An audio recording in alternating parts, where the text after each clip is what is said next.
What's up, everybody? I'm Jerry Gamer. Welcome back to the channel today. We're back. And look, we went over their article for Game Radars, and they talked about how the hit stops are back earlier, and they actually had more gameplay footage.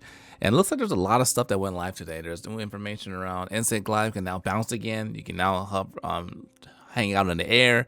They did some changes to lands. They showed some skills on some actual weapons. So a lot of things were announced today.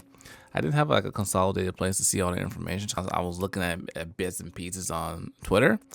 But today we're looking at we're doing a reaction to the new monsters because they have some actual fights in this video on some of the new monsters we haven't seen yet.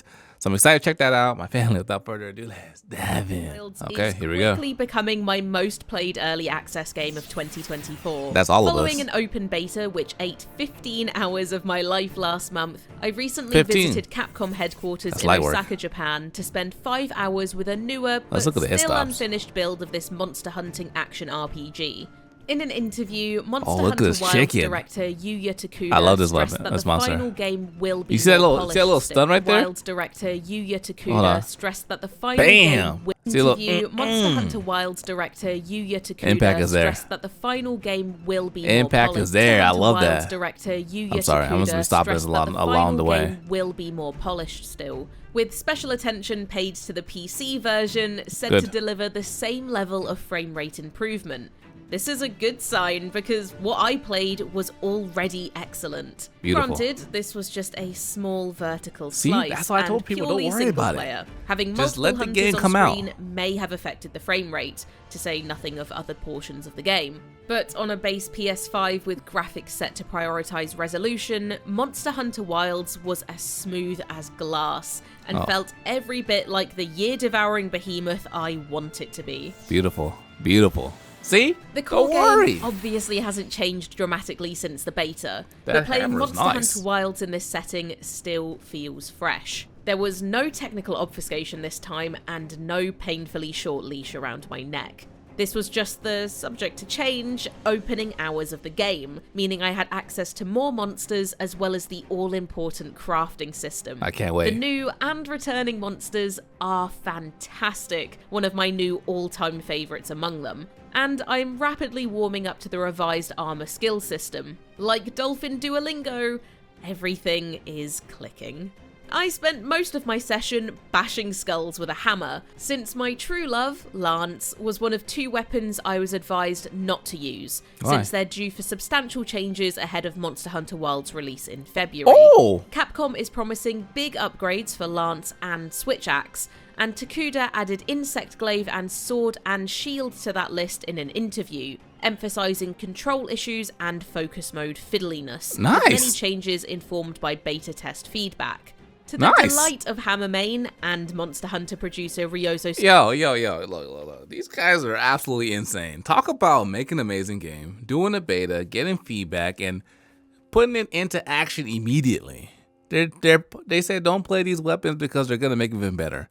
They're reworking them before the game even comes out. That's crazy. See, that's why feedback is important. Tsujimoto, a lot of people visiting the studio used a hammer.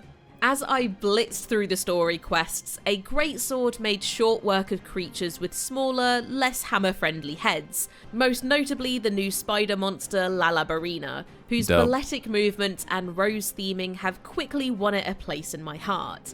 Lala Barina was the monster I hunted the most, not to grind materials, but because mastering fights and watching my hunt times go down is a big part of enjoying Monster Hunter for me. Indeed. This spiny thing moves like nothing else in Monster Hunter, pouring at you with obsidian claws and pirouetting away to launch volleys of paralyzing spores. At once freaky and beautiful, it's an instant you see it right there? At once freaky and beautiful, it's an instant classic. So satisfying. At once freaky and beautiful, it's of paralyzing spores. You know, it just makes you, I could feel it just watching it, how impactful that hit felt. Instant classic. Other newcomers include the fire This is my breathing favorite. Quematrice, This who is crazy. feels Look at like this chicken. a goth, less dopey version of Yian Cut Ku. My fellow Hammer appreciators will be pleased to hear that it stops just short of presenting its skull on a silver platter. Amazing. Rhyme for cracking. Returning crowd favourite, Conga Lala, a big pink monkey that farts on you, is in prime condition too. He's pink, Love it. he farts, he is perfect. The pinnacle fight for our session was Uthduna, That's a thick boy. gargantuan leviathan that flops around like a whale that took up sumo wrestling after beaching in Japan.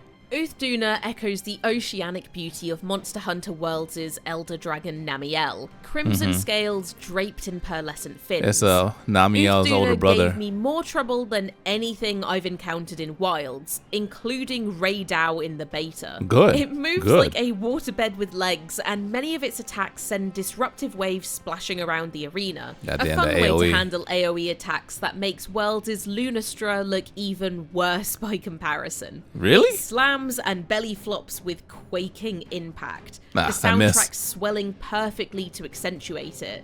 I thought this would be a forgettable walking hitbox type of monster, but it ended up being my second favourite after Lala Barina. All of my hunts felt better than the Monster Hunter Wilds beta for a few reasons, even without that performance bump. Oh. For one, Hit Stop is back, baby. Love it. I could sense those charged swings in my palms. It's not Monster Hunter 4 Damn. Ultimate levels of oomph, but it's there, and that's what matters.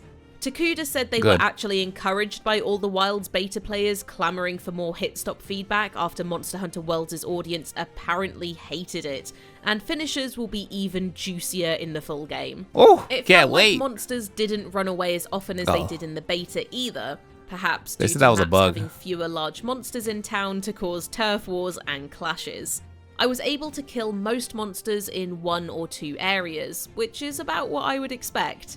The fact I could actually craft gear to hunt monsters more efficiently helped, and this ended up eating a sizable chunk of my session. The process of crafting or upgrading a weapon is pretty much unchanged from World or Rise so far. Okay. A tree of options with crafting and upgrade material requirements, but I get the impression there's much more customization to come.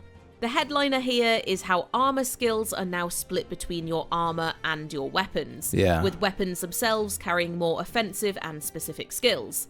Here are a few combinations that stood out to me.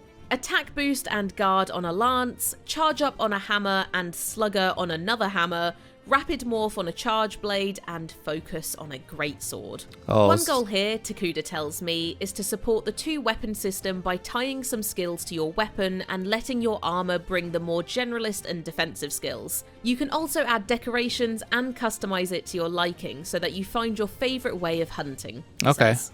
I specifically asked if our endgame loadouts will match the setups we had in World or Rise in terms of skill quantity and level. Takuda says they've added new skills, preserved some iconic ones, and adjusted or compressed a few others, from 5 ranks down to 3 for instance. Oh, good. But didn't share what I a hate it when it max has so many loadout ranks. may look like, presumably for spoiler reasons. More needs to be seen here. Early game builds don't allow for such depth. Yeah. But so far, I like the idea. It's different, it gives weapons more vectors than attack and sharpness and slots. It lets overlooked but comfy defensive skills shine a bit brighter. So it's gonna be a little challenging then, because like, I'm sure you can put decals into certain slots of weapons and armor, but at the same time, like some stuff's gonna come with it. So now you have to get a certain weapon to get that skill. So that's gonna be interesting. We have to wait and see how that upgrade goes. weapons is a rewarding one, and that max loadouts don't feel neutered. This needs to be more than a reason to justify the 2-weapon system. I'm looking over my post-beta Monster Hunter Wilds wishlist and having a hard time coming up with anything that wasn't noticeably better in this updated build. The UI is still cluttered by unnecessary information, and the item pouch feels a bit worse than it did in recent games. If Maybe you those are take the off the stuff only on the negatives I hub. can come up with at this point, we're doing pretty good. Several elements have also improved on World, the closest direct comparison for Monster Hunter Wilds and Rise, the most recent mainline game. Monster Hunter Wilds' story is starting to come into focus, and it seems surprisingly strong for a series that typically handles its narrative by handing you a sword and a guild card and then pointing at the nearest monster and saying, "Kill that for research." Yeah, I think they're So trying to far, grow that story Wilds element does too. a much better job at communicating the importance and purpose of hunters, the dangers some out-of-control monsters present, and the motivations for your allies. It's all ultimately set dressing for a game where you'll inevitably research a monster into hamburger meat, so you can then research its offspring into a nice hat. But Nice. It is decently compelling set dressing, with cutscenes aplenty. For a notoriously dense series, Wilds paces and explains itself pretty well too, which in Monster Hunter terms means it'll probably only be kind of confusing for newer players. Key quests are teed up a bit more like a traditional RPG. New areas and mechanics are introduced gradually, and side quests are clearly labelled in your periphery. "Hey, Hunter," they seem to say, "if you're on the arse end of an arse kicking, try upgrading your gear a bit." The soul and flow of Monster Hunter are unmistakable, but you can tell Capcom has been working on ways to make Wilds more appealing to a broader audience post-World. I feel that's a new I have wave right played now. Monster Hunter Wilds for 20 hours at this point, but exclusively in the worst ways possible. The magic of Monster Hunter is setting your own goals, taking your sweet time getting there, experimenting with weapons and builds, and messing around with friends at every opportunity. Rushing through 5 early hours to see and record as much as possible at a press event is just about the worst way to play, and 5 hours is nothing. That is a snack. That is exactly 1% of my Monster Hunter World playtime. Even so, I left this 5-hour preview with renewed hunger and impatience. February 28th, 2025 can't come soon enough. Yo, I'm excited. Monster Hunter Wilds They did good. continues to looks look good. and feel great. This is gonna be game of the year. I'm calling it right now. It actually runs encouragingly well, at least Path on of Exiles PS5, 2 game of the though year the 2024. PC version still has a Wilds big next check year. to cash. Are you excited for Monster Hunter Wilds? If so, what are you most looking forward to about it? Let us know in the comments. Well, I guess and stick with Games POE Radar can't do for it the 'cause latest it's on early previews, access. reviews, and more. Damn. I'm excited. Wow. They've made a lot of changes. They improved on almost every single thing we asked for. The game's looking amazing. There's no other words I would say to describe it. Super hyped, super excited. What a time. Path of Exile on Friday. Game of the year for ARPG. We got Wilds coming out in February. Oh, what a time. I'm super excited. Ladies and gentlemen, thanks for watching. Hope you guys enjoyed the video. If you're new, subscribe. If you got more information, more news, put it in our Discord. The Discord link is down below. Come join us. Come talk about all the things. We're super hyped. Till next time, dear gamers, signing out.